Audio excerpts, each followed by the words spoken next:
আমরা খুব ছোট্ট একটা টপিক নিয়ে আলোচনা করব, কিন্তু এর প্রয়োজনীয়তা, এর গুরুত্ব অপরিসীম। প্রচুর দরকারি একটা টপিক নিয়ে আজকে আলোচনা করার জন্য আমি হাজির হয়েছি আপনাদের সামনে। আজকে আপনারা হয়তো বা গেস করতে পারছেন আমি কোন টপিক নিয়ে আলোচনা করতে চাই। হ্যাঁ, আজকে আমাদের টপিক হচ্ছে বাচ্চাদের দাঁতের যত্ন কিভাবে নিতে হয়। হ্যালো, আসসালামু আলাইকুম। আমি ডাক্তার ইউসুফ, চিফ কনসালটেন্ট হিসাবে কর্মরত আছি সিটি ডেন্টাল রংপুরে। আমরা সাধারণত বাচ্চাদের দাঁতের যত্ন নিয়ে নানাবিধ প্রশ্নের সম্মুখীন হই, যে বাচ্চার দাঁত কখন ব্রাশ করতে হবে, ঠিক কোন বয়স থেকে বাচ্চার দাঁতে ব্রাশ দেওয়া যাবে, কতটুকু পেস্ট নিতে হবে, বা এমনটাও দেখা যায় যে বাচ্চাদের দাঁতের যত্ন কি আদৌ দরকার আছে।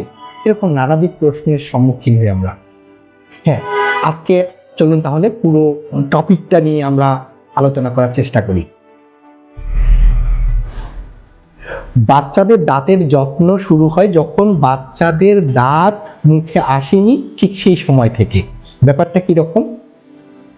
যখন বাচ্চার মুখে দাঁত আসে সাধারণত 6 থেকে 12 মাস বয়সে, কিন্তু তার আগে তার মুখটাকে মাড়ি, সেই মাড়ির যত্ন থেকেই শুরু হয় দাঁতের যত্ন। এই সময়টা কি করতে হবে? পরিষ্কার একটা কাপড় হালকা কুসুম গরম পানিতে ভিজিয়ে নিয়ে মাড়ি এবং জিভ পরিষ্কার করে দিতে হবে। এবং যখন দেখা যাবে যে বাচ্চার দাঁত মুখে আসতেছে, ঠিক তখন পর্যন্ত যে 6টা বা 8টা যে দাঁতটা আসতেছে, এটা হচ্ছে 2 বছর বয়স পর্যন্ত, ঠিক এভাবেই নরম সুতি কাপড় দিয়ে পরিষ্কার করতে হবে। এই সময় কোনো পেস্ট বা ব্রাশ ব্যবহার করা যাবে না। ঠিক 2 বছরের পর থেকে যেটা করতে হবে, আপনি গাইডেড ব্রাশ করাবেন। গাইডেড ব্রাশটা কিরকম? আপনার বেবিকে আপনি সামনে নেবেন, আপনি ওকে হাত দিয়ে ব্রাশটা ধরিয়ে দেবেন এবং আপনি তাকে ব্রাশ করার জন্য গাইড করবেন কিভাবে ব্রাশ করতে হয়। এখানে ঠিক পেস্টের পরিমাণ কতটুকু হতে পারে? আমরা সাধারণত বলি শস্য দানার মতো। গম বা ধান যতটুকু পরিমাণ, ঠিক ততটুকু পরিমাণ পেস্ট ব্রাশের মধ্যে নিতে হবে। এর পরবর্তীতে সাধারণত বাচ্চাদেরকে সকালে এবং রাতে, সকালে নাস্তার পর এবং ব্রাশটা রাতে ঘুমানোর আগে এনশিওর করাতে হবে। এটা কিভাবে করা সম্ভব?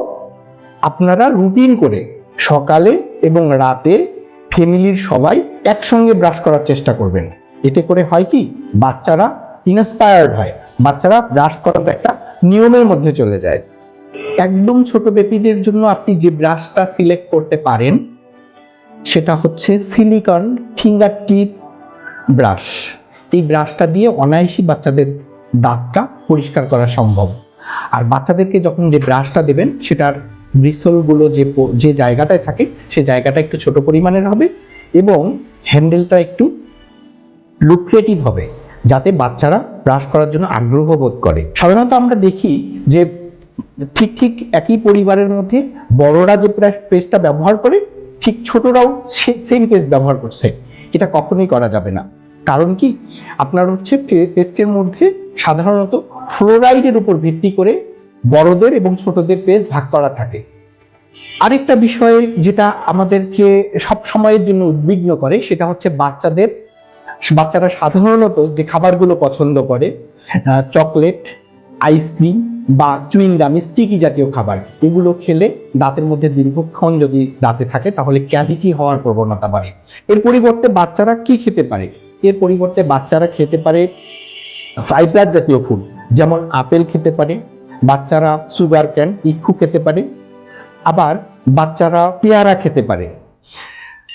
সবচেয়ে গুরুত্বপূর্ণ যে বিষয়টা, সেটা হচ্ছে বাচ্চাদের কি ডেন্টিস্ট ভিজিটে নিতে হবে।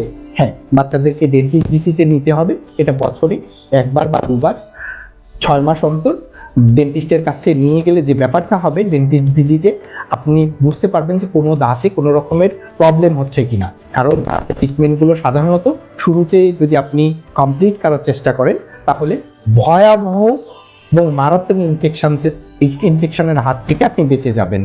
তাহলে আপনারা আপনাদের বাচ্চার দাঁতের যত্ন নিতে গিয়ে কোনো রকমের প্রবলেম বা সমস্যার সম্মুখীন হচ্ছেন কিনা কমেন্টে অবশ্যই জানাবেন।